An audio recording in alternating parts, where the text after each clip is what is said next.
નમસ્તે વિદ્યાર્થી મિત્રો, મારું નામ છે અનિરુદ્ધસિંહ વાઘેલા અને આજે આપણે ધોરણ 10માં વિષય વિજ્ઞાનમાં પ્રકરણ 10 કે જેનું નામ છે પ્રકાશ, પરાવર્તન અને વક્રીભવનનો અભ્યાસ શરૂ કરીશું। તો જુઓ, પ્રકરણનું જે નામ છે એ નામ જ 3 ભાગમાં વિભાજિત છે। પહેલું જે છે એ છે પ્રકાશ, ત્યાર પછી છે પરાવર્તન અને વક્રીભવન। તો આપણે આ ચેપ્ટરમાં સૌપ્રથમ પ્રકાશ વિશે થોડું સમજીશું, ત્યાર પછી પરાવર્તન અને વક્રીભવનનો અભ્યાસ કરીશું। તો પહેલું જે અભ્યાસ કરવાનું છે એ છે પ્રકાશ છે શું, પ્રકાશ કોને કહીશું। તો જુઓ, એવું માનીએ કે પ્રકાશની ગેરહાજરી હોય અથવા પ્રકાશ ના હોય તો, અથવા એવું પણ કહી શકાય કે રાત્રિના સમયે જો આપણે ઓરડાની અંદર લાઇટ બંધ કરી દઈએ તો શું પરિસ્થિતિ ઉદ્ભવીએ, તો શું એ વખતે આપણે રૂમની અંદર રહેલી અલગ અલગ વસ્તુઓને જોઈ શકીએ છીએ? તો નથી જોઈ શકતા। એટલે કે જો પ્રકાશનું અસ્તિત્વ ના હોય, પ્રકાશની ગેરહાજરી હોય તો સમગ્ર જગ્યાએ અંધકાર હોય, કોઈ પણ વસ્તુને જોઈ શકાય નહીં। એટલે પ્રકાશ એક ઘટના છે અથવા તો પ્રકાશ એક એવું કારણ છે કે જેના કારણે આપણે આપણી આસપાસની દરેક વસ્તુને જોઈ શકીએ છીએ। આપણી આસપાસ જેટલી પણ વસ્તુ દેખાય છે એ દેખાવા માટે મૂળ જવાબદાર કોણ છે? પ્રકાશ છે। તો સૌ પ્રથમ પ્રકાશની વ્યાખ્યા જોઈએ અને પછી એને સમજીએ। તો પ્રકાશ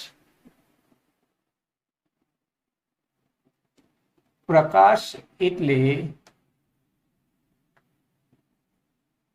આપણી આંખમાં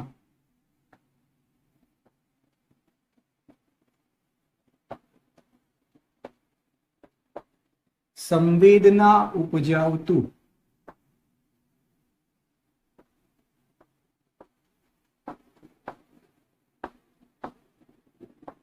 વિદ્યુત ચુંબકીય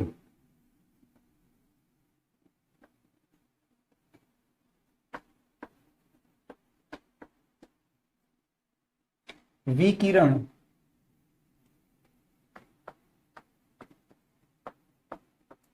એટલે પ્રકાશ।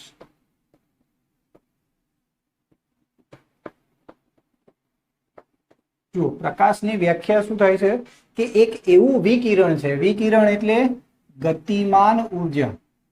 વિકિરણ એટલે શું થશે? ગતિમાન ઉર્જા। જે ઉર્જા ગતિમાન છે એને શું કહીએ છીએ આપણે? વિકિરણ। એટલે એવું કોઈક વિકિરણ છે કે જે આપણી આંખમાં સંવેદના ઉપજાવે છે અને આ સંવેદના ઉપજાવે છે એના કારણે જ આપણે આસપાસની સમગ્ર વસ્તુઓને જોઈ શકાય છે। તો પ્રકાશની સૌ પ્રથમ વ્યાખ્યા છે કે આપણી આંખમાં સંવેદના ઉપજાવતું વિદ્યુત ચુંબકીય વિકિરણ એટલે શું કહી શકાય? પ્રકાશ।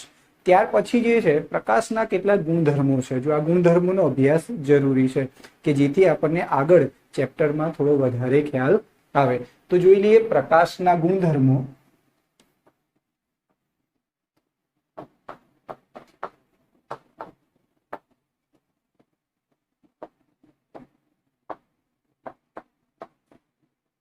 પહેલો ગુણધર્મ છે કે પ્રકાશ વિદ્યુત ચુંબકીય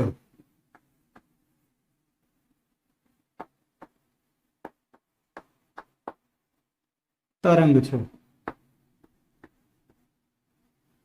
જો પ્રકાશ વિદ્યુત ચુંબકીય તરંગ છે। જુઓ, પ્રકાશને જુદા જુદા સ્વરૂપે લેવામાં આવે છે। પ્રકાશને તરંગ સ્વરૂપે પણ ગણવામાં આવે છે અને પ્રકાશને કણ સ્વરૂપે પણ ગણવામાં આવે છે। આપણે આ ચેપ્ટરમાં પ્રકાશને તરંગ સ્વરૂપે લઈશું। તો જો કોઈ તરંગ હોય તો એ માધ્યમની અંદર પ્રસરે છે, એક બિંદુથી બીજા બિંદુએ જાય છે અથવા આગળ વધે છે। તો આ જે પ્રકાશનું તરંગ છે એને પ્રસરવા માટે કોઈ માધ્યમની જરૂર પડતી નથી અને એટલા માટે પ્રકાશના તરંગને બિન યાંત્રિક તરંગ કહેવામાં આવે છે। પ્રકાશનું તરંગ એ લંબગત તરંગ પણ છે। જો આને થોડું સમજીએ તો જે ધ્વનિના તરંગો છે, અવાજ જે છે, માનો કે કોઈ રૂમની અંદર વિદ્યાર્થીઓને વર્ગ શિક્ષક છે તો વર્ગ શિક્ષક દ્વારા બોલવામાં આવતો અવાજ એ વિદ્યાર્થીઓને સંભળાય છે। તેનું કારણ શું છે? તો ધ્વનિના તરંગોને પ્રસરવા માટે માધ્યમ જોઈએ અને માધ્યમ છે હવાનું માધ્યમ। જો હવાનું માધ્યમ ના હોય તો શિક્ષક દ્વારા બોલાયેલા શબ્દો એ વિદ્યાર્થીઓ સુધી પહોંચતા નથી, એટલે કોઈ પણ પ્રકારનો અવાજ સાંભળી શકાય નહીં. પણ પ્રકાશની બાબતમાં એવું નથી કે પ્રકાશ જે છે એને પ્રસરવા માટે કોઈ માધ્યમની જરૂર છે નહીં, માટે પ્રકાશને બિન યાંત્રિક તરંગ પણ કહેવામાં આવે છે. આના ઉપરથી એવું પણ કહી શકાય કે જે તરંગને પ્રસરવા માટે માધ્યમ જોઈએ એને યાંત્રિક તરંગ કહેવાય, અને જે તરંગને પ્રસરવા માટે માધ્યમની જરૂર પડતી નથી એને બિન યાંત્રિક તરંગ કહેવામાં આવે છે. તો પ્રકાશ જે છે એ બિન યાંત્રિક તરંગ છે.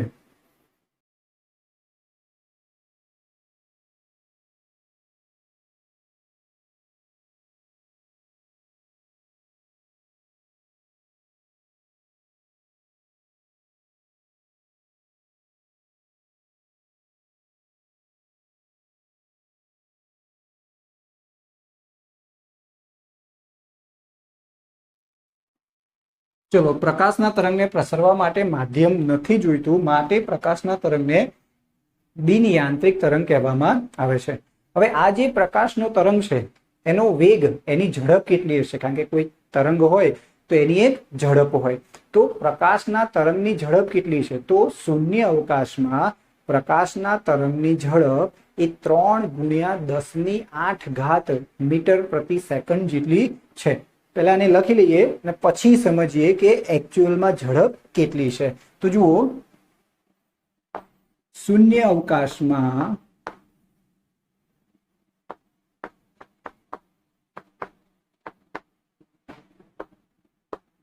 પ્રકાશના તરંગનો વેગ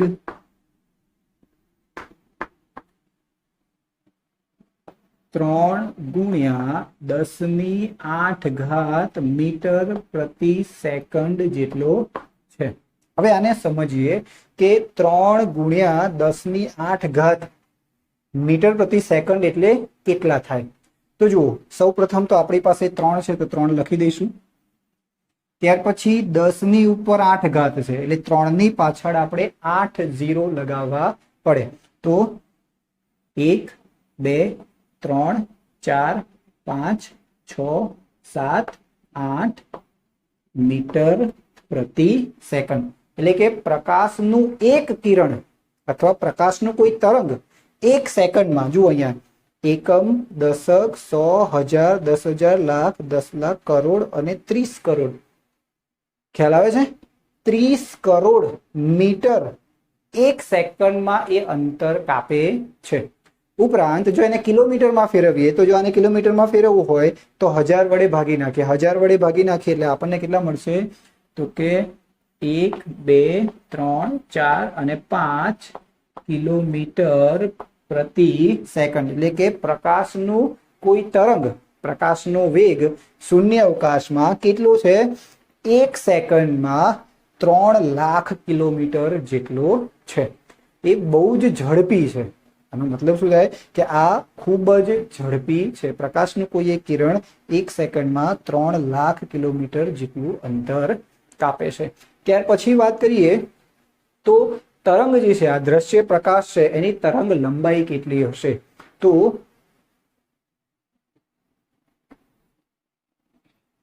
દ્રશ્ય પ્રકાશની તરંગ લંબાઈ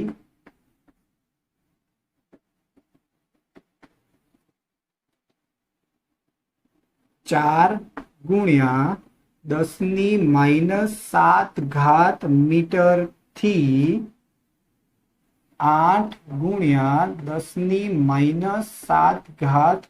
મીટર જેટલી છે. બરોબર? કે પ્રકાશની જે તરંગ છે, પ્રકાશની તરંગ લંબાઈ છે એ 4 × 10⁻⁷ મીટર થી 8 × 10⁻⁷ મીટર જેટલી છે. જો આમાંથી કોઈ પણ એકને સમજી લઈએ એટલે થોડો આપણને વધુ ખ્યાલ સ્પષ્ટ થાય. તો આપણે સમજીએ 4 × 10⁻⁷. જો આપણે આગળ 9મા ધોરણની અંદર આ શીખી ગયા છે કે માઇનસ ઘાત ક્યારે લખાય? કે જ્યારે એ ભાગ છેદમાં હોય. મતલબ 10⁷ છેદમાં હશે ત્યારે એને માઇનસમાં લખવામાં આવે છે. એટલે આપણે એવું લખી શકાય કે 4/10⁷. બરોબર. એટલે આને આવી રીતે પણ કહી શકાય કે 4 અને 1 ની પાછળ 7 0, 1 2 3 4 5 6 અને 7. આને હજુ આપણે દશાંશ સ્વરૂપ લઈએ તો આ રીતે લઈ શકાય કે 0.1 2 3 4 5 6 અને 7 મીટર.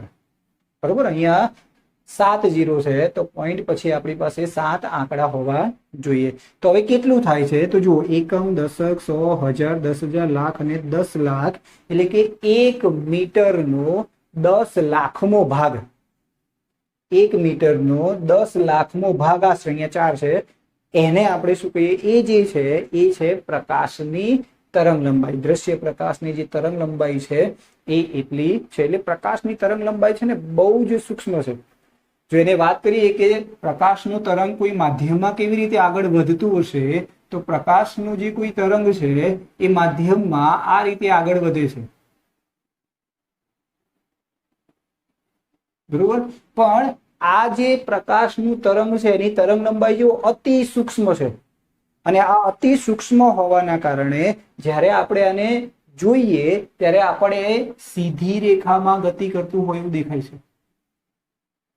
કારણ કે આ બહુ જ સૂક્ષ્મ છે, અતિ સૂક્ષ્મ છે. એટલે એ કોઈ સીધી રેખા પર, કોઈ પથ પર ગતિ કરે છે એવું દેખાય છે. તો આપણે ત્યાર પછી કહી શકાય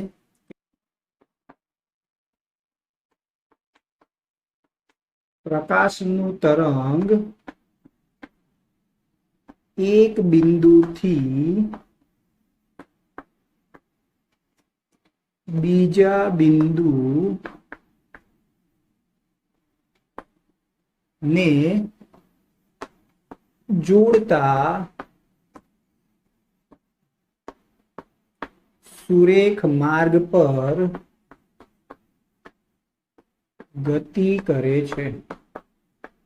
એટલે કે આ જે પ્રકાશનું કિરણ છે જ્યારે આગળ વધે છે ત્યારે આપણે એવું કહી શકાય કે આ પ્રકાશનું કિરણ એક બિંદુથી બીજા બિંદુને જોડતા સીધા માર્ગ પર, સુરેખ માર્ગ પર ગતિ કરે છે. અને આ જે સુરેખ માર્ગ પર ગતિ કરે એને પ્રકાશનું કિરણ કહેવામાં આવે છે, જેને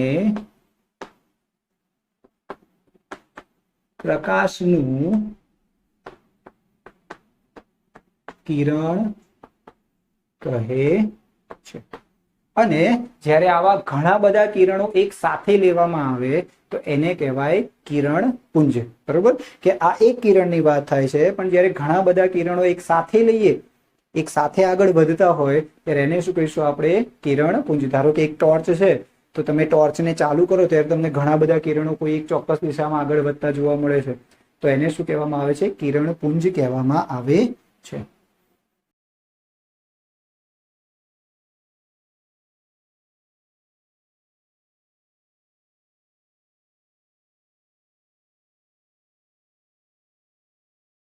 પ્રકાશ વિશેનો સામાન્ય ખ્યાલ મેળવ્યા પછી હવે આપણે પરાવર્તન અને વક્રીભવનનો થોડોક સામાન્ય ખ્યાલ મેળવીએ. આપણે એને પૂરેપૂરું ડિટેલમાં સમજવાનું છે, પણ અત્યારે હાલ પૂરતો એનો સામાન્ય ખ્યાલ મેળવીએ અને કેટલાક શબ્દોને સમજી લઈએ. તો જુઓ, સૌપ્રથમ જે છે એ છે પરાવર્તન.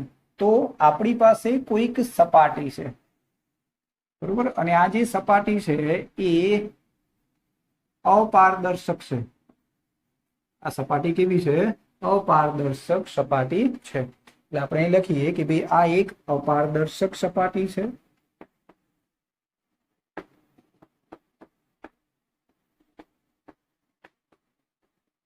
અને બીજું છે અહીંયા એક પારદર્શક સપાટી છે.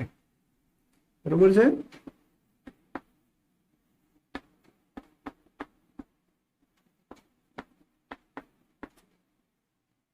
હવે અપારદર્શક સપાટી એટલે શું થશે કે જેની આરપાર પ્રકાશ જઈ શકતો નથી, અને અહીંયાથી પ્રકાશ આરપાર જઈ શકે છે. બરોબર. તો સૌપ્રથમ પરાવર્તનને સમજીએ અને બીજા કેટલાક પરાવર્તન સાથે સંકળાયેલા શબ્દોને સમજીએ. તો જુઓ, જ્યારે પ્રકાશનું કોઈ કિરણ આ સપાટી ઉપર પડવા દેવામાં આવે, કે જ્યારે પ્રકાશનું કિરણ આવી કોઈક સપાટી ઉપર પડવા દેવામાં આવે તો જે કિરણ પડે છે એવા કિરણને કહેવામાં આવે આપાત કિરણ. જે બિંદુએ પડે છે, ખ્યાલ આવે છે, પ્રકાશનું કિરણ આ બિંદુએ આપાત થાય છે તો એને કહેવામાં આવે આપાત બિંદુ. આ બિંદુ જે છે એને કહીશું આપાત બિંદુ. હવે આ એક અપારદર્શક માધ્યમ છે, સપાટી છે, મતલબ શું થશે, પ્રકાશ અહીંયા અથડાશે અને અથડાઈને પાછો વળી જશે કોઈક દિશામાં, એની એ જ દિશામાં અથવા બીજી કોઈક દિશામાં પ્રકાશનું કિરણ છે એ પાછો વળશે અને આ જે પાછું ફરે છે કિરણ, બરોબર, એને કહેવામાં આવે છે પરાવર્તિત કિરણ.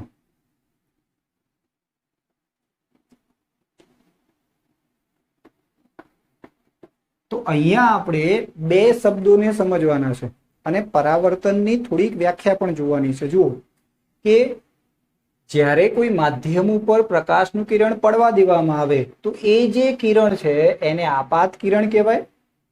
જ્યારે પ્રકાશ કોઈ વસ્તુ કે સપાટી ઉપર પડે ત્યારે એ પ્રકાશ ત્યાંથી પાછો ફરે છે, ત્યાંથી શું થાય છે, પાછો ફરે છે. તો એવી જે ઘટના છે એને કહેવામાં આવે છે પરાવર્તન. અને એવું જે કિરણ છે કે જે અથડાઈને પાછું ફરે છે એવા કિરણને શું કહેવામાં આવે છે, પરાવર્તિત કિરણ કહેવામાં આવે છે. બરોબર. આપણી આસપાસ જેટલી પણ વસ્તુઓ દેખાય છે એનું મૂળ કારણ છે પ્રકાશનું પરાવર્તન. બરોબર. ત્યાર પછી વાત કરીએ પારદર્શક માધ્યમની. તો જ્યારે કોઈ પ્રકાશનું કિરણ કોઈક માધ્યમમાં પડવા દેવામાં આવે એટલે આ જે કિરણ છે એને આપણે શું કહીશું, આપાત કિરણ કહીશું. હવે આ પારદર્શક માધ્યમ છે તો પારદર્શક માધ્યમમાં પ્રકાશનું કિરણ સીધું નીકળી જશે. પણ અહીંયા થોડું ધ્યાન રાખો કે આપણે હમણાં શીખ્યા કે પ્રકાશ સુરેખ માર્ગ પર ગતિ કરે છે. એટલે ખરેખર જ્યારે માધ્યમ બદલાય, આ માનો કે પાણીનું માધ્યમ છે અને આ હવાનું માધ્યમ છે, તો જ્યારે પ્રકાશનું કિરણ હવાના માધ્યમમાંથી પાણીના માધ્યમમાં દાખલ થાય ત્યારે ખરેખર તો એ સુરેખ માર્ગ પર ગતિ કરવું જોઈએ, સીધું જવું જોઈએ. પણ આ પ્રકાશનું કિરણ સીધું જવાની જગ્યાએ થોડું પોતાના માર્ગથી વિચલિત થઈ જાય છે, એટલે કે વળી જાય છે. બરોબર. તો આ જે ઘટના છે, પ્રકાશની વળવાની જે ઘટના છે એને કહેવામાં આવે છે વક્રીભવન. ધ્યાન રાખો, પ્રકાશના કિરણની પાછા ફરવાની ઘટનાને પરાવર્તન કહેવાય અને પ્રકાશના કિરણની વળવાની ઘટનાને શું કહેવામાં આવે છે, વક્રીભવન કહેવામાં આવે છે. હવે આ જે કિરણ છે આ કિરણને શું કહીશું આપણે, વક્રીભૂત કિરણ.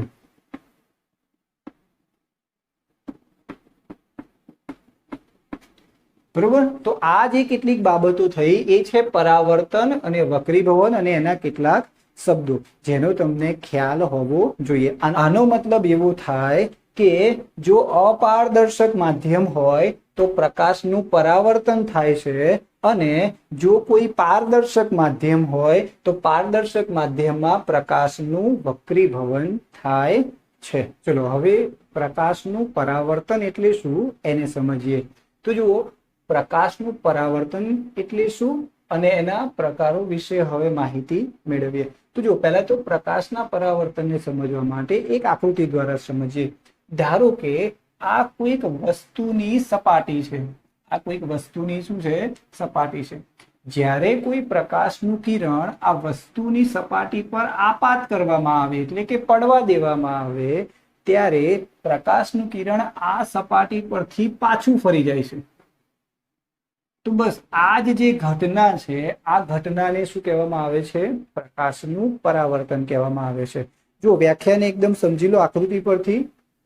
વસ્તુની સપાટી પરથી પ્રકાશના કિરણની પાછા ફરવાની ઘટનાને પ્રકાશનું પરાવર્તન કહે છે. તો આપણે પ્રકાશના પરાવર્તનની વ્યાખ્યા લઈએ કે પ્રકાશનું પરાવર્તન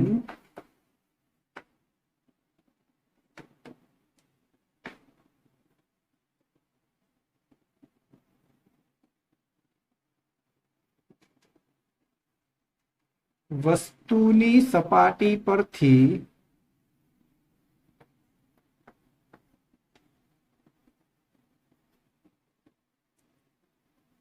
પ્રકાશના કિરણની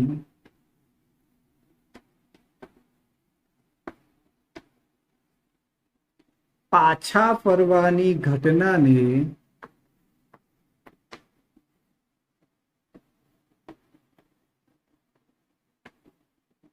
પ્રકાશનું પરાવર્તન કહે છે.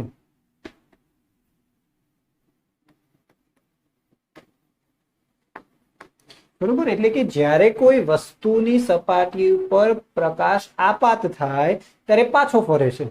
બસ આ પાછા ફરવાની ઘટનાને પરાવર્તન કહેવામાં આવે છે. પ્રકાશના પરાવર્તનના મુખ્ય બે પ્રકારો છે. એક છે નિયમિત પરાવર્તન અને બીજું છે અનિયમિત પરાવર્તન. તો આપણે એમ કહી શકાય કે પ્રકાશના પરાવર્તનના મુખ્ય બે પ્રકારો છે.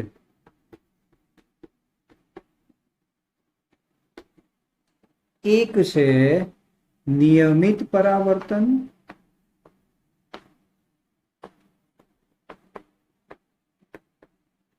અને બીજું છે અનિયમિત પરાવર્તન.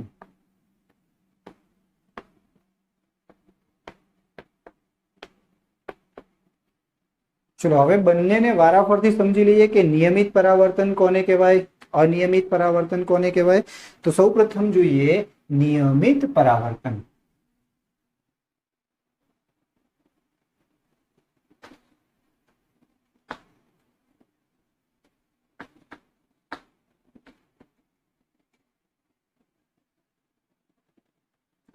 ચલો નિયમિત પરાવર્તનને સમજવા માટે એક આકૃતિ જોઈએ. આકૃતિ પરથી તમને નિયમિત પરાવર્તન એકદમ પરફેક્ટ રીતે ખ્યાલ આવી જશે. તો જુઓ, સૌપ્રથમ આપણી પાસે છે એક સમતલ, લીસી અને ચળકતી સપાટી. જો અહીંયા લખી દઉં છું, સમતલ, લીસી અને ચળકતી સપાટી. બરોબર, આવી એક આપણી પાસે સપાટી છે. તો જ્યારે કોઈ સમતલ, લીસી કે ચળકતી સપાટી પર પ્રકાશના સમાંતર કિરણો આપાત કરવામાં આવે, જો અહીંયા આ છે પહેલું કિરણ, આ છે બીજું કિરણ અને આ છે ત્રીજું કિરણ. એટલે ફરી સમજો, વ્યાખ્યાને જુઓ, આપણે આકૃતિ પરથી સમજવાની છે કે સમતલ, લીસી અને ચળકતી સપાટી પર પ્રકાશના સમાંતર કિરણો, જો આ બધા જ કિરણો એકબીજાને કેવા છે, સમાંતર છે. પ્રકાશના સમાંતર કિરણો આપાત કરવામાં આવે ત્યારે પરાવર્તિત કિરણો પણ ચોક્કસ દિશાને સમાંતર રહે છે. એટલે કે આ જે પહેલું કિરણ છે એ કોઈ ચોક્કસ દિશામાં આગળ વધશે, બીજું કિરણ પણ કોઈ ચોક્કસ દિશામાં આગળ વધશે અને આને સમાંતર હશે, અને ત્રીજું કિરણ પણ એ જ રીતે કોઈ ચોક્કસ દિશામાં આગળ વધે છે અને સમાંતર રહેશે. તો સમતલ, લીસી અને ચળકતી સપાટી પર જ્યારે પ્રકાશના સમાંતર કિરણો આપાત કરવામાં આવે ત્યારે પરાવર્તિત પ્રકાશના કિરણો પણ કોઈ ચોક્કસ દિશાને સમાંતર જ રહેશે. બરોબર, કોઈ ચોક્કસ દિશામાં અને સમાંતર જ રહેશે. તો પ્રકાશના આવા પરાવર્તનને નિયમિત પરાવર્તન કહેવામાં આવે છે. આગળ જોઈએ તો અનિયમિત પરાવર્તન કોને કહીશું? તો નંબર 2, અનિયમિત પરાવર્તન.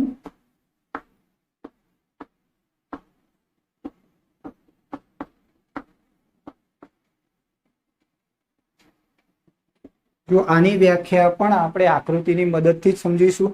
માનો કે આપણી પાસે કોઈક અનિયમિત કે ખરબચડી સપાટી છે. જો અહીંયા સપાટી કેવી છે? સમતલ, લીસી અને ચળકતી સપાટી છે. જ્યારે અહીંયા આપણી પાસે કેવી સપાટી છે? અનિયમિત કે ખરબચડી. અનિયમિત કે ખરબચડી. તો જ્યારે અનિયમિત કે ખરબચડી સપાટી પર પ્રકાશના સમાંતર કિરણો આપાત કરવામાં આવે, તો અહીંયા પણ પ્રકાશના સમાંતર કિરણો આપણે શું કરીએ છીએ? આપાત કરીએ છીએ. કે જ્યારે અનિયમિત કે ખરબચડી સપાટી પર પ્રકાશના કિરણો સમાંતર કિરણો આપાત કરવામાં આવે ત્યારે અહીંયા જુઓ પરાવર્તિત કિરણો પણ સમાંતર રહેશે. જ્યારે અહીંયા પરાવર્તિત કિરણો સમાંતર રહેતા નથી, કારણ કે આ સપાટી કેવી છે? ખરબચડી છે. તો ખરબચડી હોવાના કારણે માનો કે પહેલું કિરણ કોઈક આ દિશામાં આગળ જતું રહેશે, બીજા કિરણની વાત કરીએ તો બીજું કિરણ આ રીતે કોઈક આગળ વધી જાય છે, ત્રીજું કિરણ છે કોઈક આ દિશામાં આગળ વધે છે. એટલે કે પરાવર્તિત કિરણો છે એ સમાંતર રહેતા નથી, પણ સમગ્ર દિશામાં ફેલાઈ જાય છે. સમગ્ર દિશામાં બધે જ ફેલાઈ જાય છે. તો આવી જે ઘટના છે એને અનિયમિત પરાવર્તન કહેવામાં આવે છે. જો ફરી એક વખતે વ્યાખ્યા લઈ લો, તમને થોડો ખ્યાલ આવે. વ્યાખ્યાને હંમેશા આકૃતિ પરથી સમજવાની. સમતલ લીસી કે ચળકતી સપાટી પર પ્રકાશના સમાંતર કિરણો આપાત કરવામાં આવે ત્યારે પરાવર્તિત પ્રકાશના કિરણો ચોક્કસ દિશામાં અને એકબીજાને સમાંતર રહે છે. આવા પરાવર્તનને નિયમિત પરાવર્તન કહે છે. અને અનિયમિત કે ખરબચડી સપાટી પર પ્રકાશના સમાંતર કિરણો આપાત કરવામાં આવે ત્યારે પરાવર્તિત પ્રકાશના કિરણો ચોક્કસ દિશામાં સમાંતર ન રહેતા સમગ્ર વિસ્તારમાં ફેલાય છે. આવા પરાવર્તનને અનિયમિત પરાવર્તન કહેવામાં આવે છે. હવે નિયમિત પરાવર્તન ક્યાં જોવા મળે? તો આપણે એમ કહી શકાય કે નિયમિત પરાવર્તન એ સમતલ અરીસામાં જોવા મળે છે. નિયમિત પરાવર્તન ક્યાં જોવા મળે? સમતલ અરીસામાં જોવા મળે છે. બરોબર ને? સવારમાં ઉઠ્યા બાદ સીધા જ કાચની સામે મોઢું જોવા લાગીએ છે ને, તો એ અરીસો છે. એ જે પરાવર્તન છે એ સમતલ અરીસા વડે થતું પરાવર્તન છે.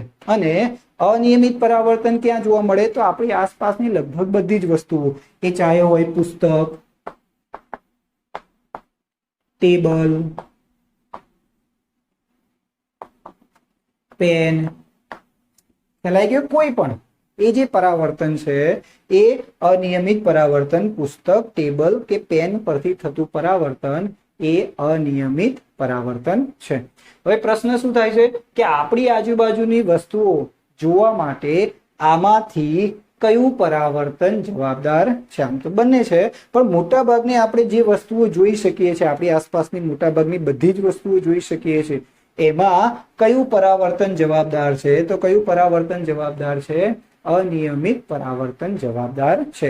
અથવા પરીક્ષામાં એવું પણ પૂછી શકે કે પુસ્તક પરથી થતું પરાવર્તન એ કેવા પ્રકારનું પરાવર્તન છે? તો કેવા પ્રકારનું પરાવર્તન છે? અનિયમિત પરાવર્તન છે. ચલો, ત્યાર પછીનો જે ટોપિક છે એ છે વસ્તુનું પ્રતિબિંબ અને તેના પ્રકારો. જો હવે આ ટોપિકને છે ને બહુ જ ધ્યાનથી સમજી લેજો. જો તમે આ ટોપિકને સમજી જશો ને તો આગળ આપણે જે પણ આકૃતિઓ દોરવાની છે તો એમાં પ્રતિબિંબનો પ્રકાર કયો છે એ બધા જ તમને વ્યવસ્થિત રીતે અને પરફેક્ટ ખ્યાલ આવી જશે. એટલે આ જે ટોપિક છે એને બહુ જ ધ્યાનથી સમજી લેજો. અગર ખબર નથી પડતી તો એને વારંવાર રિવાઇઝ કરી લેજો. ખ્યાલ આવી ગયો? તો સૌપ્રથમ સમજીએ કે પ્રતિબિંબ કોને કહેવાય. સૌપ્રથમ સમજીએ કે પ્રતિબિંબ કોને કહેવાય.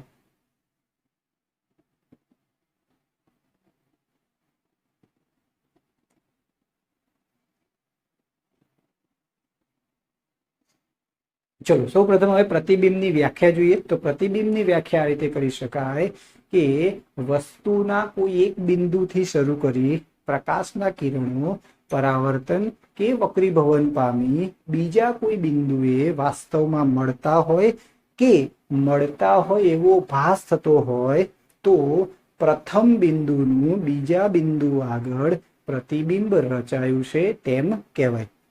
ખ્યાલ આવ્યો? જો હવે ગભરાવાની જરૂર નથી, આપણે એને શાંતિથી સમજવાનું છે. આ ખાલી વ્યાખ્યા છે, આપણે એને આકૃતિ દ્વારા સમજીએ કે જેથી તમને થોડો વધારે ખ્યાલ આવે છે. તો આપણે સૌ પ્રથમ જો કેટલીક આકૃતિ દોરીએ તો અહીંયા છે એક આપણી પાસે અહીંયા અરીસો છે અને એ છે અંતર્ગોળ અરીસો. બરોબર? આપણી પાસે આ છે અંતર્ગોળ અરીસો. જો આ અરીસા વિશે તમે 8મા ધોરણમાં ભણીને આવ્યા છો. આ છે અરીસાનો મુખ્ય અક્ષ. છતાં પણ ના ખ્યાલ હોય તો આપણે આ બધાનો અભ્યાસ આ ચેપ્ટરમાં ફરી વખતે કરવાનો છે. અત્યારે ખાલી તમને પ્રતિબિંબ કોને કહેવાય એ ખ્યાલ મેળવવા માટે આપણે આ સમજીએ છીએ. બરોબર. તો આ કોઈક અરીસો છે, અંતર્ગોળ અરીસો છે, અને એની સામે આ અંતર્ગોળ અરીસાની સામે આપણે કોઈક વસ્તુને મૂકેલી છે. ધારો કે આ કોઈક વસ્તુ એ છે, એ બી, આ વસ્તુને આપણે અરીસાની સામે મૂકેલી છે. તો હવે વ્યાખ્યા જુઓ. વસ્તુના કોઈ એક બિંદુએથી, એટલે આપણે આ બિંદુની વાત કરીએ છીએ, આ બિંદુથી શરૂ થાય છે. એટલે વસ્તુના કોઈ એક બિંદુથી શરૂ કરી પ્રકાશના કિરણો, એટલે કે અહીંયાથી પ્રકાશના કિરણો શરૂ થાય છે. ત્યાર પછી પરાવર્તન કે વક્રીભવન થાય છે. તો જો અંતર્ગોળ અરીસો છે, અરીસામાં શું થાય? પરાવર્તન થાય. અને લેન્સ હોય તો શું થાય? વક્રીભવન થાય. તો અહીંયા આ પ્રકાશના કિરણનું શું થશે? પરાવર્તન થશે. એટલે ફરી વ્યાખ્યાને સમજો. જો વસ્તુના કોઈ એક બિંદુથી શરૂ કરી પ્રકાશના કિરણો પરાવર્તન કે વક્રીભવન પામી બીજા કોઈ બિંદુએ મળતા હોય. અહીંયા આપણને ખ્યાલ હોવો જોઈએ કે વસ્તુનું પ્રતિબિંબ મેળવવા માટે બે કિરણો દોરવા પડે. તો અહીંયાથી આપણે બીજું કોઈ કિરણ દોરીએ તો આ બંને કિરણો કોઈક જગ્યાએ ખરેખર મળે છે, કોઈક જગ્યાએ ભેગા થાય છે. જો બે કિરણો વાસ્તવમાં કોઈક જગ્યાએ ભેગા થતા હોય તો એ બિંદુ આગળ પ્રથમ બિંદુનું પ્રતિબિંબ રચાયું કહેવાય. એટલે વ્યાખ્યાને સમજો કે આ વસ્તુનું અહીંયા પ્રતિબિંબ રચાય છે. ખ્યાલ આવે છે? જો વસ્તુના કોઈ એક બિંદુથી શરૂ કરી પ્રકાશના કિરણો પરાવર્તન કે વક્રીભવન પામી બીજા કોઈ બિંદુએ મળતા હોય એવો આભાસ થતો હોય. બરોબર. આ જે આભાસ થતો હોય એના વિશે આપણે થોડી વારમાં સમજીએ છીએ. તો પ્રથમ બિંદુનું બીજા બિંદુ આગળ પ્રતિબિંબ રચાયું છે તેમ કહેવાય. તો વ્યાખ્યા લખી લઈએ કે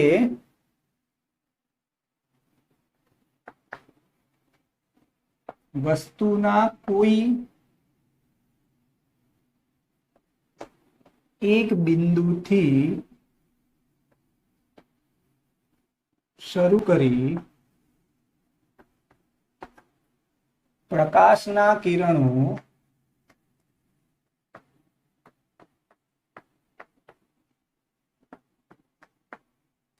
પરાવર્તન કે વક્રીભવન પામી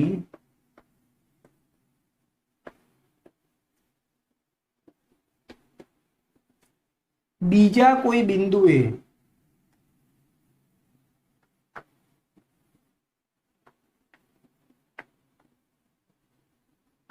મળતા હોય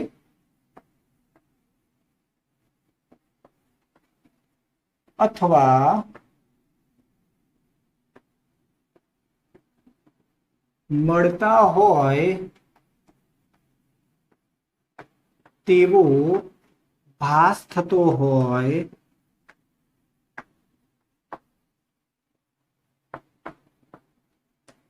તો પ્રથમ બિંદુનું બીજા બિંદુ આગળ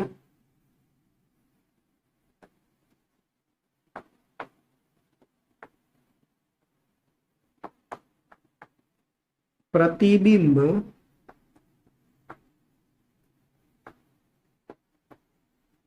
રચાયું છે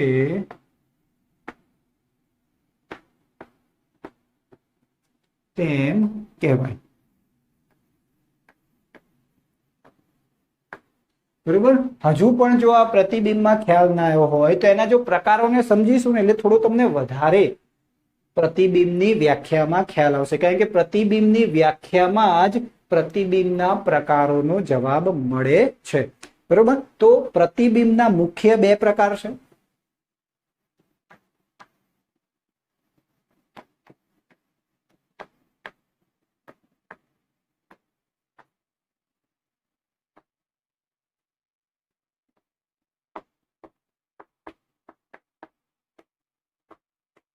નંબર 1 છે વાસ્તવિક પ્રતિબિંબ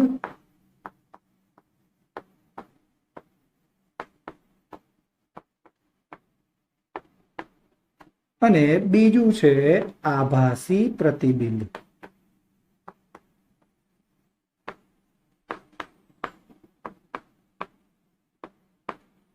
બરોબર, જો આ બંનેને સમજી લેશો ને એટલે તમને પ્રતિબિંબની વ્યાખ્યામાં પણ ખ્યાલ આવી જશે અને આ બંનેની વ્યાખ્યામાં પણ ખ્યાલ આવી જશે અને કયા પ્રતિબિંબને વાસ્તવિક પ્રતિબિંબ કહેવાય અને કયા પ્રતિબિંબને આભાસી પ્રતિબિંબ કહેવાય એનો પણ તમને ખ્યાલ આવી જશે. તો સૌપ્રથમ જોઈએ વાસ્તવિક પ્રતિબિંબ. તો નંબર 1 છે વાસ્તવિક પ્રતિબિંબ.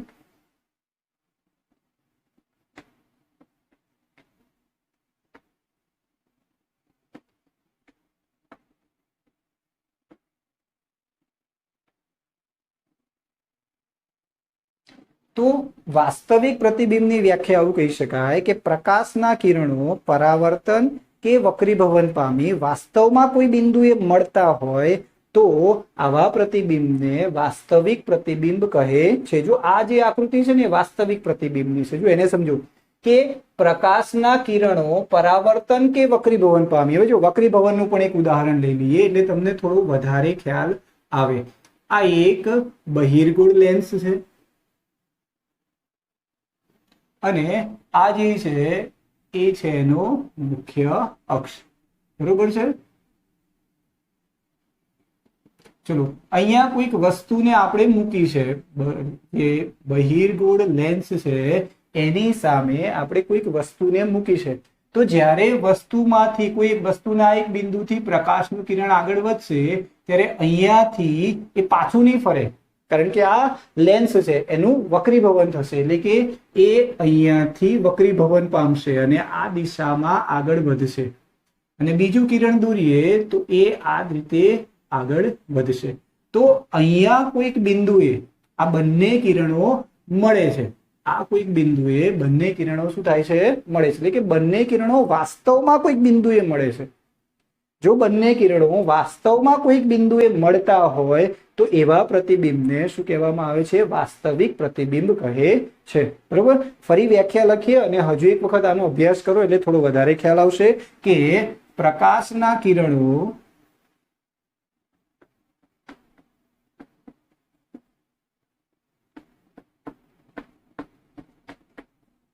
પરાવર્તન કે વક્રીભવન પામી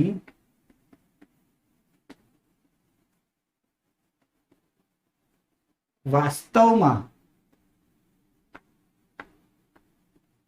અથવા ખરેખર, વાસ્તવમાં અથવા ખરેખર કોઈ બિંદુએ મળતા હોય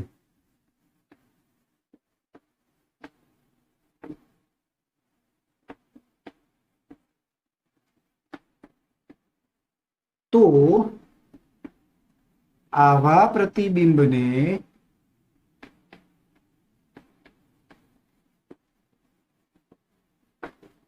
કેવું પ્રતિબિંબ કહે છે? વાસ્તવિક પ્રતિબિંબ કહે છે. જો હજુ એકવાર આકૃતિમાં સમજી લઈએ કે અહીંયાથી પણ પ્રકાશનું કિરણ આપાત થાય છે અને અહીંયાથી પણ પ્રકાશનું કિરણ આપાત થાય છે. એટલે કે પ્રકાશના કિરણો જો અહીંયા પરાવર્તન થાય છે અને અહીંયા વક્રીભવન થાય છે. બરોબર.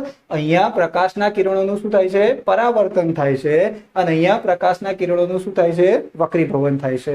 તો પ્રકાશના કિરણોનું પરાવર્તન કે વક્રીભવન થઈ અને જો આ બંને કિરણો વાસ્તવમાં કોઈક જગ્યાએ ભેગા થાય છે, વાસ્તવમાં મળે છે, ખરેખર બંને કોઈ એક જગ્યાએ શું થાય છે? મળે છે. તો જો આવું થતું હોય કે બંને આવા કિરણો કોઈ એક જગ્યાએ ખરેખર મળતા હોય તો આવા પ્રતિબિંબને શું કહેવામાં આવે છે? વાસ્તવિક પ્રતિબિંબ કહે છે. અહીંયા આપણે કહીએ કે એ બી, તો આને શું કહીશું આપણે? એ ડેશ અથવા બી ડેશ અથવા એ પ્રાઇમ બી પ્રાઇમ પણ આને કહી શકાય. ત્યાર પછી વાસ્તવિક પ્રતિબિંબની જો કેટલીક ખાસિયતો છે. વાસ્તવિક પ્રતિબિંબની ખાસિયતો શું છે કે વાસ્તવિક પ્રતિબિંબને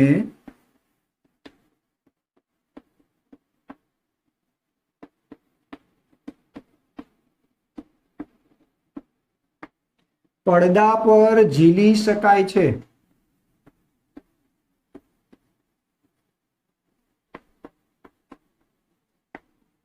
બરોબર, જો વાસ્તવિક પ્રતિબિંબ હોય તો એને પડદા પર શું કરી શકાય છે? ઝીલી શકાય છે. અને વાસ્તવિક પ્રતિબિંબ, જો અહીંયા આકૃતિમાં જુઓ પ્રતિબિંબ કેવું રચાય છે. આપણે આ વસ્તુ આ રીતે સીધી મૂકેલી છે, પણ પ્રતિબિંબ કેવું મળે છે? ઉલટું મળે છે, ઊંધું મળે છે. અહીંયા પણ જુઓ અને અહીંયા પણ પ્રતિબિંબ કેવું મળે છે? આપણને ઊંધું મળે છે. તો એમ કહી શકાય કે વાસ્તવિક પ્રતિબિંબ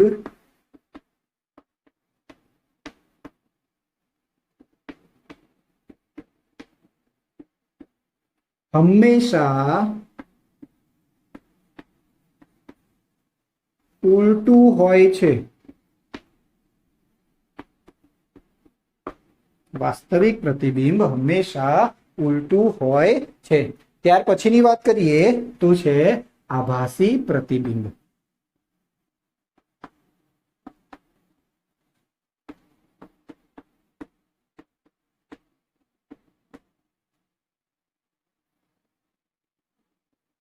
તો જો હવે આભાસી પ્રતિબિંબના શું થશે કે પ્રકાશના કિરણો પરાવર્તન કે વક્રીભવન પામી વાસ્તવમાં કોઈ બિંદુએ મળતા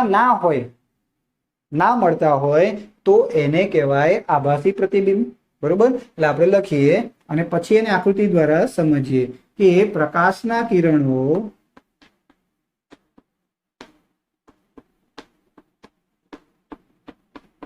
પરાવર્તન કે વક્રીભવન પામી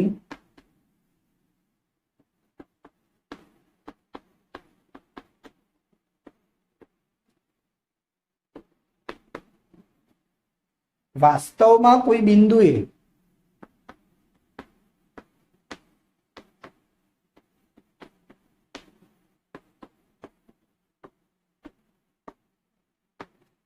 મળતા ના હોય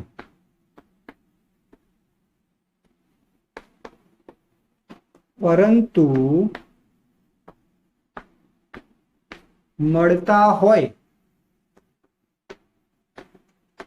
તેવો ભાસ થતો હોય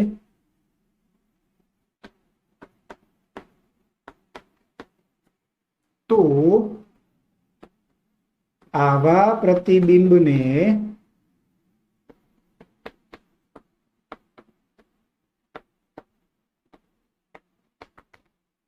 આભાસી પ્રતિબિંબ કહે છે. જો આને પણ આપણે આકૃતિ દ્વારા સમજીએ ને એટલે થોડું તમને વધારે ખ્યાલ આવે.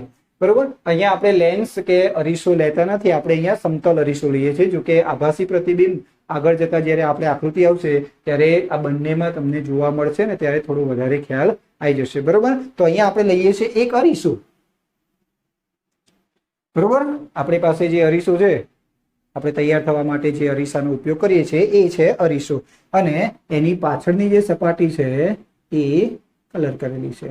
બરોબર, તો આ અરીસાની સામે આ અરીસાનો મુખ્ય અક્ષ છે.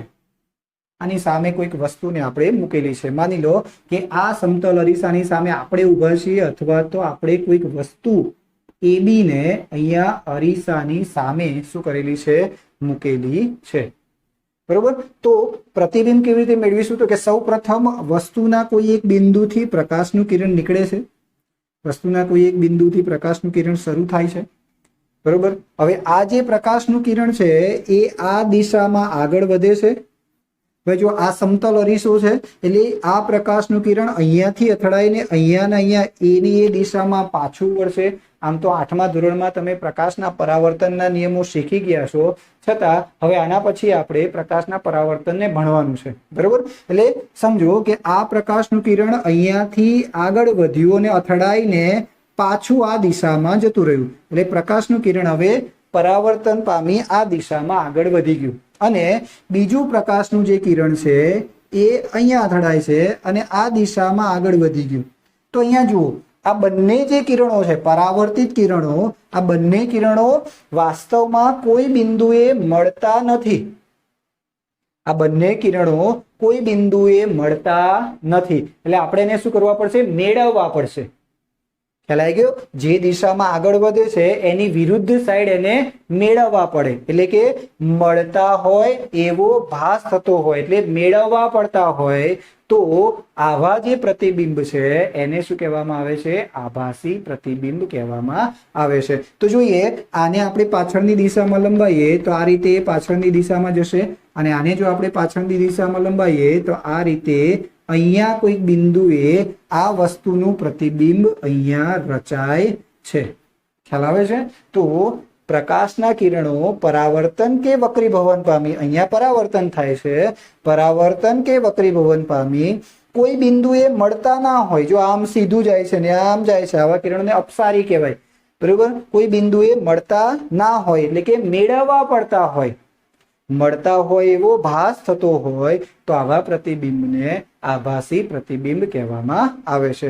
હવે એની પણ કેટલીક ખાસિયતો છે કે જે વાસ્તવિક પ્રતિબિંબ છે તો આભાસી પ્રતિબિંબ પણ છે. તો જુઓ, વાસ્તવિક પ્રતિબિંબને પડદા પર ઝીલી શકાય છે, તો આભાસી પ્રતિબિંબને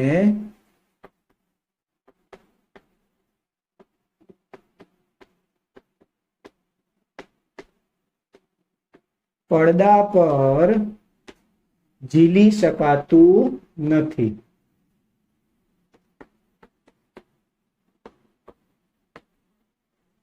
બરોબર?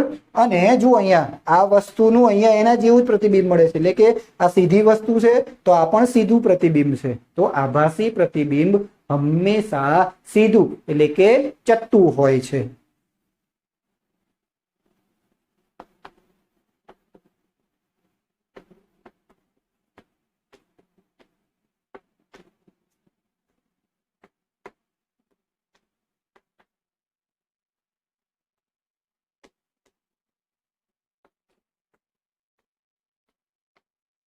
ચલો હવે પ્રકાશના પરાવર્તનના નિયમોની ધ્યાન રાખીએ. તો જુઓ, પ્રકાશના પરાવર્તનના કેટલાક નિયમો છે. આ નિયમોનો તમને ખ્યાલ હોવો જોઈએ. પરીક્ષાની અંદર આ નિયમો પૂછાઈ શકે છે અને આગળ આપણે જે આકૃતિઓ દોરીશું એ આકૃતિઓમાં પણ આ નિયમો તમને કામ લાગશે. આના પછી આપણે સમતલ અરીસા વડે રચાતા પ્રતિબિંબની ખાસિયતો જોઈશું. તો એમાં પણ આ નિયમોનો જો તમને ખ્યાલ હશે તો સમતલ અરીસા વડે રચાતા પ્રતિબિંબની ખાસિયતો કેવી હોય છે એના વિશે તમને વધારે ખબર પડશે. તો હવે આગળ જઈએ તો પ્રકાશના પરાવર્તનના નિયમો. તો જો આપણે આવી આકૃતિ આપણે આગળ ભણી ચૂક્યા છીએ, બરોબર છે? તો ફરી એક વખત લઈએ તો જો આ કોઈક સપાટી છે, સપાટી અપારદર્શક છે અને આ સપાટી ઉપર કોઈક કિરણને આપાત કરવામાં આવે છે. એટલે આ જે આપાત કરેલું કિરણ છે એને આપણે શું કહીશું? આપાત કિરણ.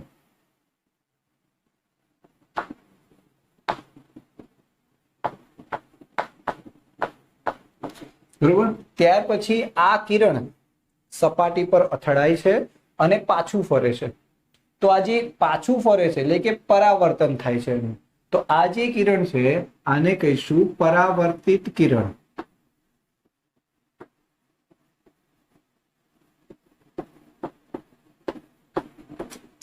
અને સપાટી ઉપર જે બિંદુએ કિરણ આપાત થાય છે એ બિંદુએથી સપાટીને આ લંબ દોરેલો છે. લંબ એટલે એક એવી રેખા અથવા એક એવું કિરણ કે જે સપાટી સાથે 90 નો ખૂણો બનાવે છે. એટલે કે આ જે લંબ દોરેલો છે એ આપાત બિંદુએ સપાટીને દોરેલો લંબ છે કે જે સપાટી સાથે કેટલાનો ખૂણો બનાવે છે? 90 નો ખૂણો બનાવે છે. બરોબર? તો અહીંયા આપણને ધ્યાનમાં રાખો બે ખૂણા બને છે. એક આપાત કિરણ એ સપાટીને દોરેલા લંબ સાથે ખૂણો બનાવે છે. એટલે આને આપણે કહીએ કે આપાત બિંદુએ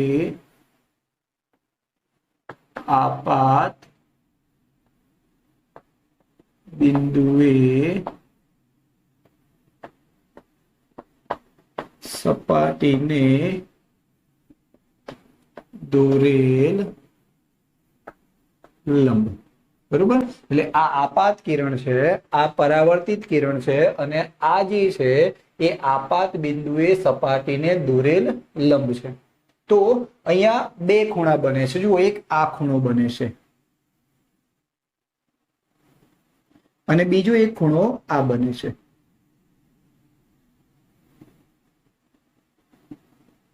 બરોબર? તો અહીંયા આપણને બે ખૂણા જોવા મળે છે. તો આ જે ખૂણો છે આ ખૂણાને કહીશું આપણે આપાત કોણ. આ ખૂણાને શું કહીશું આપણે? આપાત કોણ. અને આ જે ખૂણો છે એને શું કહીશું આપણે? પરાવર્તન કોણ. તો तो सौ प्रथम आपात कोणनी व्याख्या लखी अने केम आने आपात कोण के केम आने परावर्तन कोण कहेवामां आवे छे ए समझीए। तो पहलू छे आपात कोण।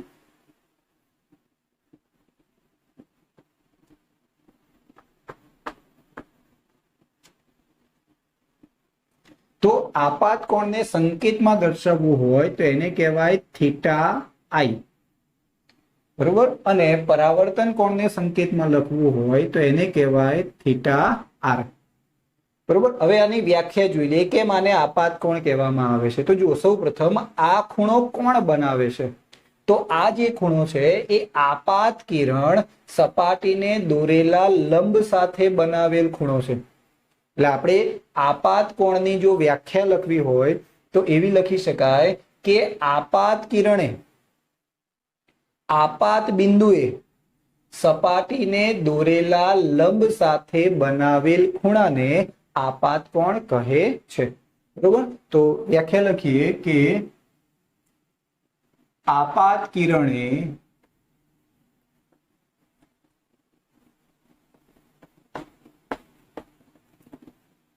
आपात बिंदुए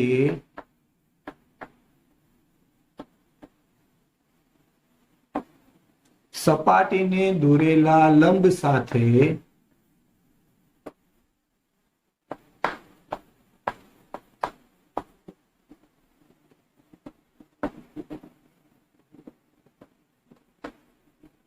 बनावेल खूणाने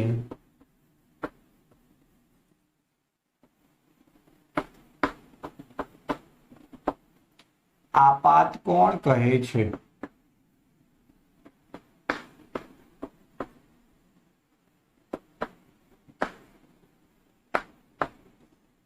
बरोबर, कारण के परावर्तनना नियमोमां आपात कोण विषे तमने ख्याल होवो जोईए। तो सौ प्रथम छे आपात कोण, जो खूणाने आपणे थीटा वडे दर्शावीए छे, बरोबर। आ जे छे एने शुं कहीशुं आपणे थीटा। અને आई એટલે નામ આપ્યું છે કે જે આપાત કિરણ છે એને અંગ્રેજીમાં ઇન્સિડેન્ટ રે કહેવાય। તો ઇન્સિડેન્ટ રે નો શું લઈએ છે આપણે आई લઈએ છે, બરોબર। એટલે થીટા आई એટલે આપાત કોણ। એ જ રીતે આ છે પરાવર્તન કોણ। તો વ્યાખ્યા જેમ આની આવે છે એમ આની આવે છે। કોણે આ ખૂણો બનાવ્યો છે, તો કોણે બનાવ્યો છે? પરાવર્તિત કિરણે। કોની સાથે બનાવે છે? तो आपात बिंदुए सपाटीने दोरेला लंब साथे आ खूणो बने छे, आटलो खूणो। तो परावर्तित किरणे आपात बिंदुए सपाटीने दोरेला लंब साथे बनावेल खूणाने परावर्तन कोण कहे छे। आर एटला माटे लेवामां आवे छे के परावर्तित किरणने अंग्रेजीमां रिफ्लेक्टेड रे कहेवाय, એટલે એનો આર લઈએ છે આપણે। એટલે ત્યાર પછી જે વ્યાખ્યા છે એ છે પરાવર્તન કોણ।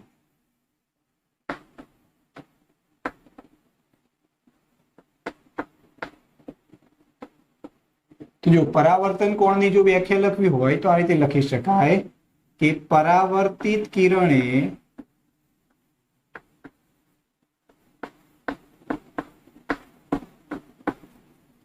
आपात बिंदुए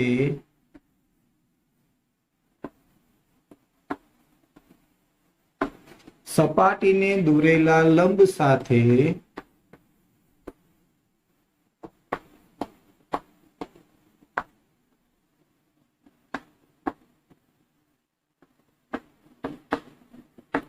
बनावेल खूणाने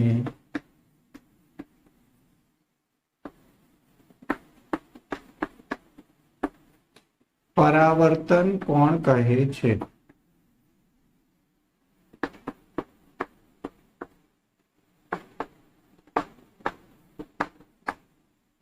बरोबर। तो आपात कोण अने परावर्तन कोणनो जो तमने ख्याल आव्यो होय तो तमने हवे परावर्तनना नियमोनो ख्याल આવી જશે। તો જુઓ સૌપ્રથમ આપણે લખીએ પ્રકાશના પરાવર્તનના નિયમો।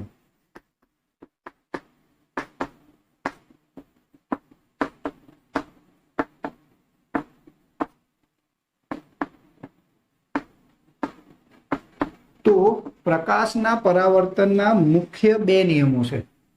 પ્રકાશના પરાવર્તનના મુખ્ય બે નિયમો છે। એમાંથી પહેલો નિયમ છે એ છે આપાત કોણ અને પરાવર્તન કોણ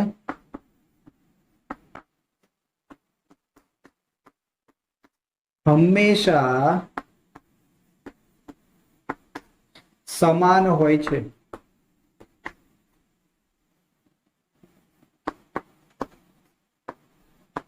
જો આને સમજો કે આપાત કોણ અને પરાવર્તન કોણ હંમેશા કેવા હોય છે?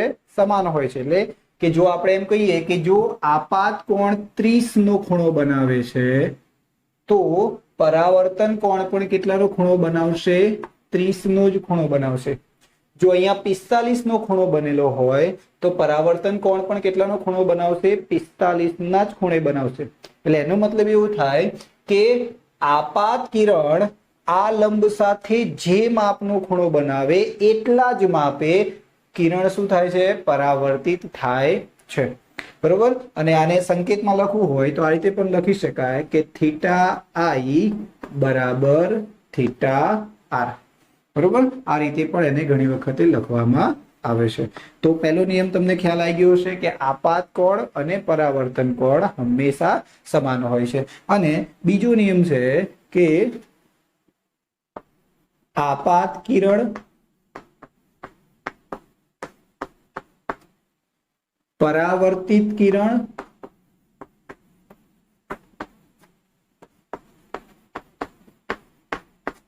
અને આપાત બિંદુએ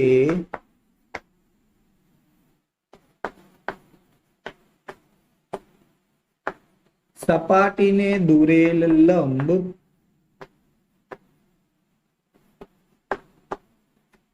આ તમામ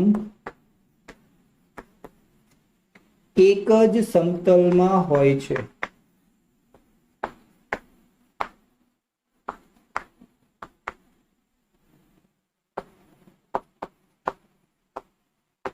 બરોબર છે। જો આને ફરી સમજો કે આપણને આકૃતિ પરથી જ બંને નિયમો મળી જાય છે।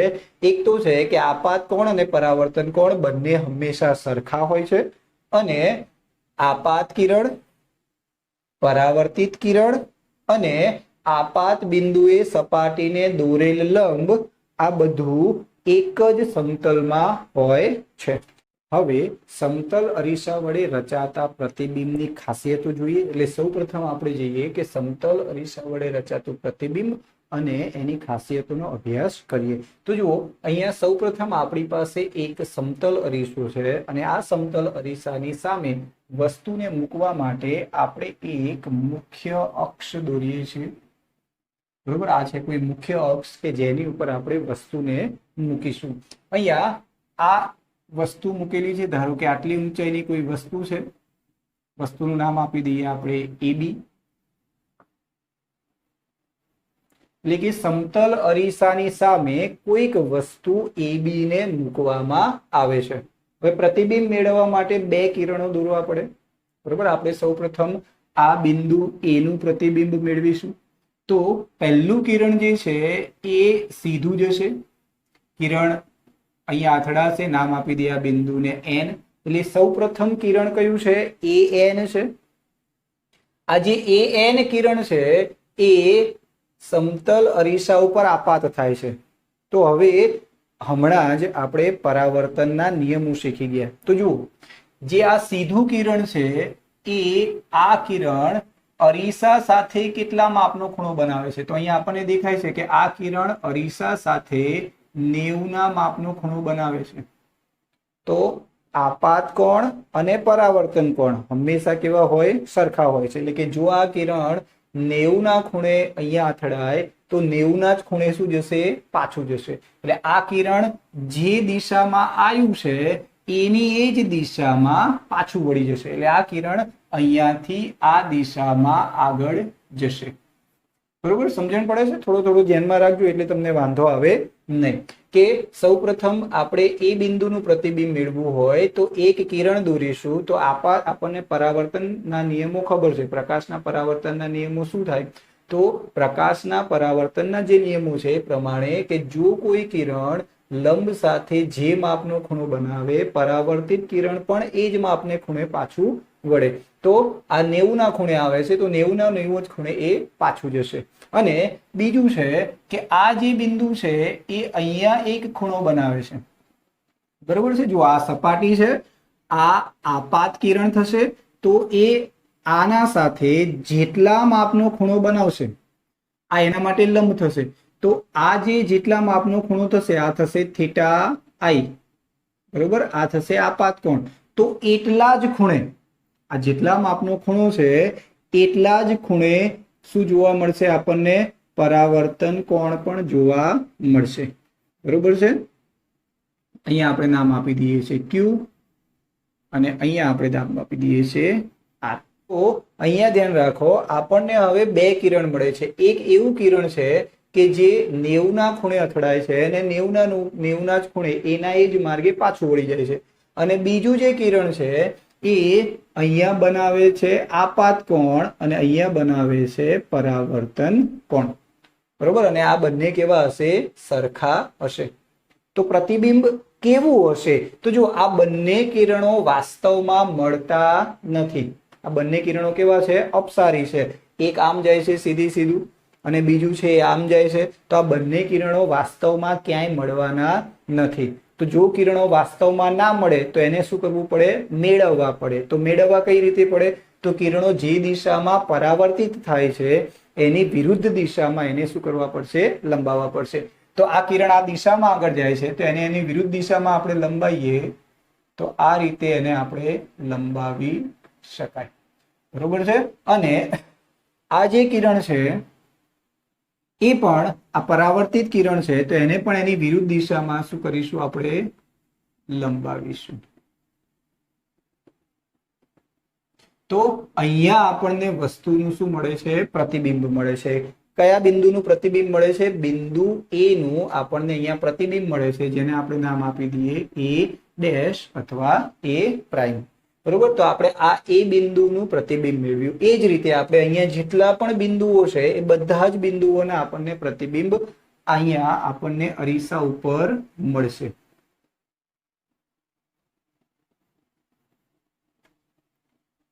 ખ્યાલ આવે છે? તો હવે સમતલ અરીસા વડે રચાતા પ્રતિબિંબની ખાસિયતો શું હોય?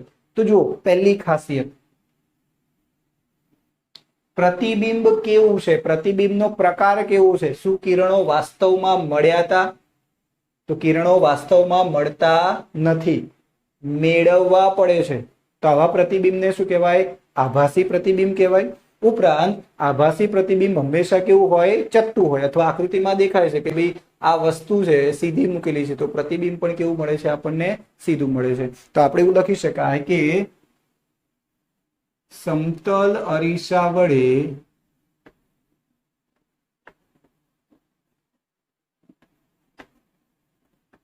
રચાતું પ્રતિબિંબ હંમેશા આભાસી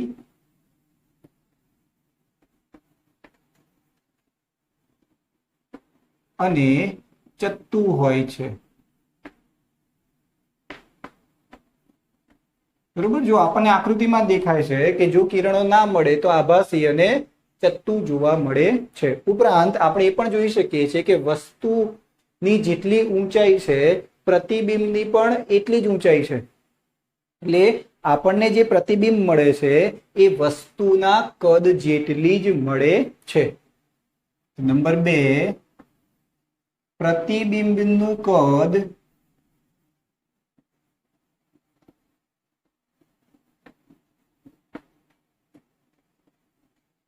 વસ્તુના કદ જેટલું જ હોય છે.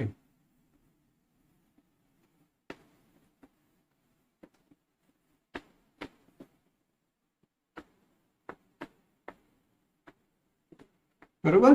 જેટલી ઊંચાઈની વસ્તુ છે એટલી જ ઊંચાઈનું આપણને શું મળે છે? પ્રતિબિંબ મળે છે. ત્યાર પછી જોઈએ તો જુઓ, અરીસાથી જેટલે દૂર વસ્તુને મૂકવામાં આવે છે, અરીસાની પાછળ એટલે જ દૂર આપણને પ્રતિબિંબ મળે છે. એટલે કે જો સમતલ અરીસાની આગળ જેટલા અંતરે વસ્તુ મૂકેલી હોય અરીસાની પાછળ તેટલા જ અંતરે વસ્તુનું પ્રતિબિંબ મળે છે. તો જોઈ લઈએ નંબર 3, સમતલ અરીસાની આગળ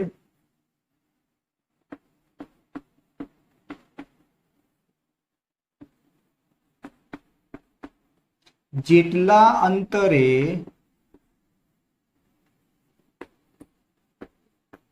વસ્તુ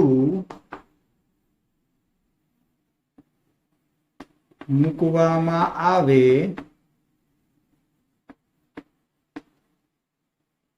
તેટલા જ અંતરે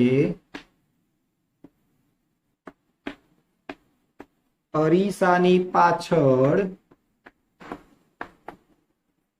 વસ્તુનું પ્રતિબિંબ મળે છે.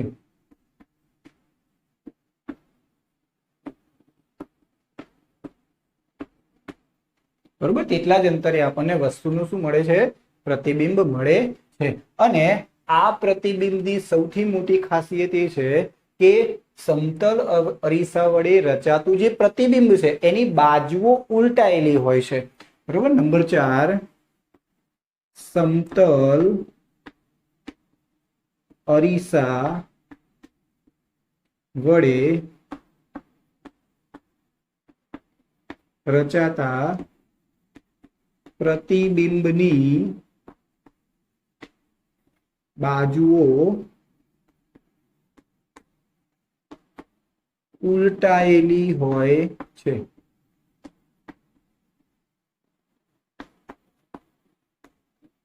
બરોબર, આ બાજુ ઉલટાયેલી હોય છે એના માટે એક શબ્દ છે પાર્શ્વીય વ્યુત્ક્રમિત બાજુઓ. બરોબર, અત્યારે આપણે એટલા બધા ભારે શબ્દોમાં નહીં જતા, પણ આને શું કહેવાય? પાર્શ્વીય વ્યુત્ક્રમિત બાજુઓ જોવા મળે છે. જો આને તમારે સમજવું હોય તો અરીસાની સામે તમારે ઊભા રહી અને જમણો હાથ ઊંચો કરવાનો છે. તો સામે તમને ડાબો હાથ ઊંચો થતો હોય એવું લાગશે, અથવા એ જ રીતે તમે અત્યારે મને જોઈ રહ્યા છો તો મારો આ જમણો હાથ છે, પણ તમને તમારી સાઈડથી તમે જોશો તો તમારી આ ડાબી સાઈડ હશે. જો એમાં પણ તમને ખ્યાલ ના આવે તો તમારે કંઈ નથી કરવાનું, તમારે એક ચોપડામાં થોડા મોટા અક્ષરે તમારું નામ લખવાનું છે અને એ નામને ફક્ત અરીસાની સામે મૂકી દેશો તો તમને આપોઆપ ખ્યાલ આવી જશે કે બાજુઓ કેવી જોવા મળે છે? ઉલટાયેલી જોવા મળે છે. બરોબર છે. તો આ થયો આપણો પહેલો ભાગ કે જેની અંદર આપણે પ્રકાશના વિવિધ ગુણધર્મોની ચર્ચા કરી, પ્રકાશનું પરાવર્તન શું છે, પરાવર્તનના પ્રકારો શું છે, ત્યાર પછી પ્રતિબિંબ એટલે શું, પ્રતિબિંબના પ્રકારો શું છે, પરાવર્તનના નિયમો અને સમતલ અરીસા વડે રચાતા પ્રતિબિંબની ખાસિયતો શું છે તેનો અભ્યાસ કર્યો છે. જો તમને અમારો વિડીયો ગમે તો લાઈક અને સબસ્ક્રાઇબ જરૂરથી કરી લેજો કે જેથી કરીને તમને અમારા આગળના વિડીયો મળતા રહે. તો હવે બીજા ભાગમાં મળીશું. ત્યાં સુધી જય માતાજી.